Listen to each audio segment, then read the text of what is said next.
everybody, and welcome back to the channel. It's your girl Lori, and I want to talk to you today about your perfectionism. Oh yeah, I want to talk to you about perfectionism, and I do have a podcast coming out on it again.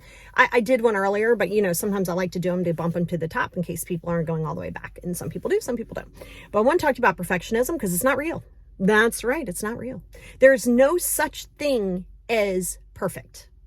Right now, you can say, oh, like I use the word, right? If I look at the sky and I'm like, it's perfect out here. It's my version of perfection, right? It's my version of going, oh my God, it's perfect. But mine usually is around weather or things like that. Like it's a vibe, like it's a perfect vibe for me, right? For me, but I know it's not the golden standard for everybody. But and that's fine. Like you can say, oh, my hair looks perfect today and all that stuff. That's good because it's like, yeah, cool. But it's when you start and expecting perfectionism from other people, because that's going to be a problem, and expecting it from yourself. That's actually the bigger problem, to be honest, right? So when you're born on this planet, you're not given this book of life that goes, this is the book of life, and chapter 16 is on perfectionism and how you have to live your life. Here you go. Make sure that you achieve this. That doesn't exist, right? You get your perfectionism a lot of times from the people who your surroundings, right? I'll give you an example. So my mom, like, she passed over 30 some years ago, right? But she had, I now realize what it was, but in the 70s, it's not like people were like, oh, you have OCD, but she was meticulous in the house.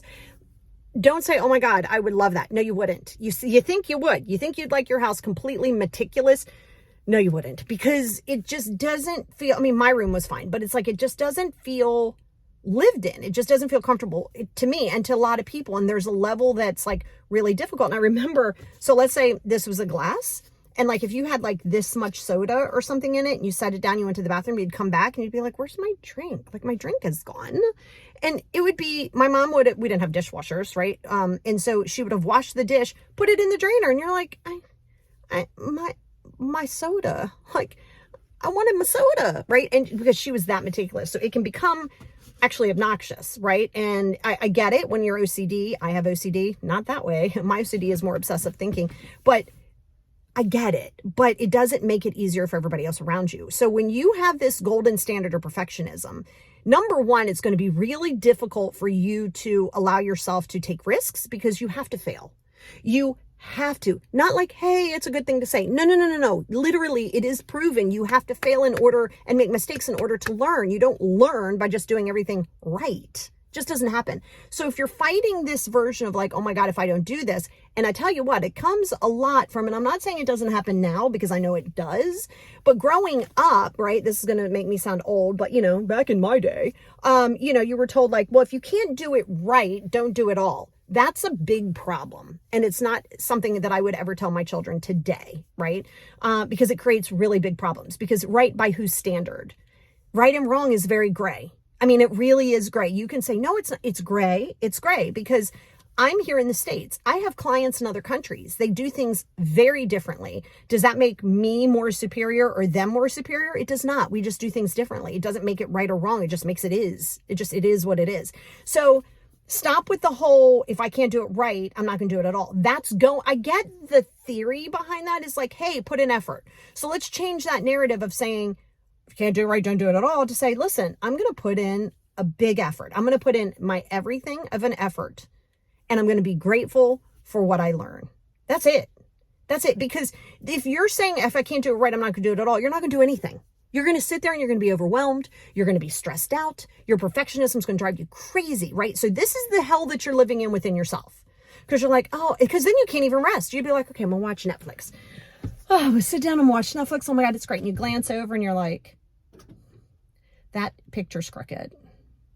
Oh my God, I got to get up and fix it. No, you don't. The world is not going to crumble because the picture's crooked. The world's not going to crumble because you have a dish in the sink and you didn't put it in right away. You can put it in on the way up. Like, let's not make it bigger than it is. And it's going to create really big problems for you because you're going to have a really hard time just not just relaxing, but just letting other people relax, right? So we know dealing with perfectionism is rooted in insecurity. That's it. It's not, you don't get away from your insecurities. Your insecurities are there. And it could be from, like I said, growing up and being told, if you can't do it right, don't do it at all. Or you always feel like you just can't reach that level. You come home from school, you're like, I had a 98. And they're like, oh, would you miss a question? I mean, I got a 98. Yeah, I know. Well, you could have studied a little harder. You're like, what? It's like you always feel like you can't do enough. So we know where it comes from. That's why you got to heal it. That's why you have to work on your stuff and this is where you cannot inflict your autobiography in many areas, but this is definitely one of them. You have to realize that everybody is a flawed human being. We're all flawed. You're flawed. I don't care. Enjoy your flaws. Lean into it. Embrace those flaws. Love that piece of you. Because if you don't love your flaws, oh God, you can't run from yourself. Love your flaws. If you can work on them, work on them. If some things are just more problematic than others, accept them and lean into them. Because here's the problem. You are going to expect that high level of perfectionism from other people, and they're not perfect. Okay. So if you go to the dentist, okay, you've decided in your head, I am going to the dentist. My appointment's at 11 o'clock. Now in your mind, you go, that's right. It's at 11 o'clock. You better take me back at 11. I have things I got to do at 12. I have to rearrange my schedule for this dentist appointment.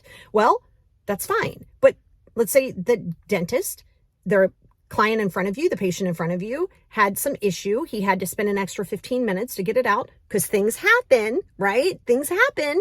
You don't have to love them. Things happen. And if your frustration goes into anger and entitlement, that's a problem. So if you feel yourself being entitled because you're like, well, come on, I'm late. You're late. You're always late. You're always late. You're so unprofessional. You're always late. Well, you don't know what's going on. Things happen. People are flawed. I have adult ADHD. I'm going to drop the ball multiple times. It doesn't mean I'm any less good at my job than you are. It just doesn't, right? So I put things into play. Things work, things don't work, is what it is. But here's the thing. Your level of perfectionism can make you a nightmare to live with and also make it really difficult for you to like other people, right? Because you're going to be like, well, what is wrong with them? Like, this is how you do it. What do you mean this is how you do it? No, that's how you do it. So your perfectionism doesn't just derail you. It also railroads relationships. It's kind of like when you go, well, this is how I load the dishwasher. Yeah, well, that's how I load the dishwasher the same way a lot of people do. I have the cups up front, the mugs, some cereal bowls or whatever. But if my daughter's going to load the dishes or my husband loads the dish and let's say they put that down on the bottom rack or whatever, and we could say, oh my God, it would save more space. And okay, you loaded the dishwasher. I'm fine with it. It's really not that deep. Right? So you got to remember your golden standard of perfectionism is not only keeping you stuck, it's keeping you almost paralyzed in fear because you're afraid to fail, right? You are afraid to fail and it is not good. That's not okay. And so you have to understand it's okay to not have hospital corners on your bed. Yeah, it's okay. It's okay if your throw isn't like perfectly folded and put over the thing. It's just kind of tossed over there. It's okay. The world's not going to explode. But your perfectionism can affect the way you see the world because you're going to look at the world and go, what's wrong with them here? Why aren't they doing this? Why aren't they taking this action? Why aren't they? Everything isn't going to be enough for you. So now you're repeating that cycle. So your perfectionism is rooted in that insecurity, is rooted in some certain fears of failure. And that's why you have to focus on that piece of it. That's why you have to stay mindful and you have to accept that not only are you flawed, so is everybody else. It's like you feel entitled to not be in traffic. That's a problem. You're going to be in traffic from time to time. You don't got to love it. I listen to podcasts. I'll listen to a book on an Audible book. I'm like, okay, well, I can't do anything about it. That is acceptance. That is acceptance. And when you accept that things aren't going to go as you plan them, stop with the whole plan A, plan A, plan A, plan A. Sometimes plan A doesn't happen. Sometimes plan B doesn't happen. Sometimes it just doesn't happen at all. You can be disappointed. You're allowed to be disappointed. Don't let that disappointment turn into anger, rage, or going to attack the dentist or anybody else. You got to be careful of that because it's not, there's not that, and I'm going to repeat it, there's not a golden standard. Your version of perfect, my version of perfect might be vastly different. And that's why you have to fall in love with the journey because the journey goes forward, goes backwards, goes forward, goes backwards. It's a big problem when you're trying to heal because you think you're just supposed to knock it out the park. Newsflash, you're not. Okay. So I want you to be mindful of it. So here's a call to action for you. Here's a little exercise for you. I want you to write down on a piece of paper the things that you feel you have to be perfect at. Then I want you to look at it, analyze it, and go, what if I'm not perfect at it? What is the worst case scenario? Somebody gets mad. So what? So what? So what? Okay, so what? That's not your responsibility on how everybody else sees it, because you might be dealing with a perfectionist. And if then you're never going to be able to reach that golden standard. You make one mistake, it's going to be a problem. Hard pass. That's their journey, not yours. So I want you to look at that and go, where am I attaching somebody else's belief system to that? Because that's all it is. You're attaching somebody else's belief system. All right. So just a little bit of words of wisdom. I'll do a podcast on it. It's coming down the pipeline. But I'm telling you, perfectionism's not real. Fail often, and then give everybody else grace too, because they're not on your timeline and they're not going to do things the way you do them. And guess what? That is okay.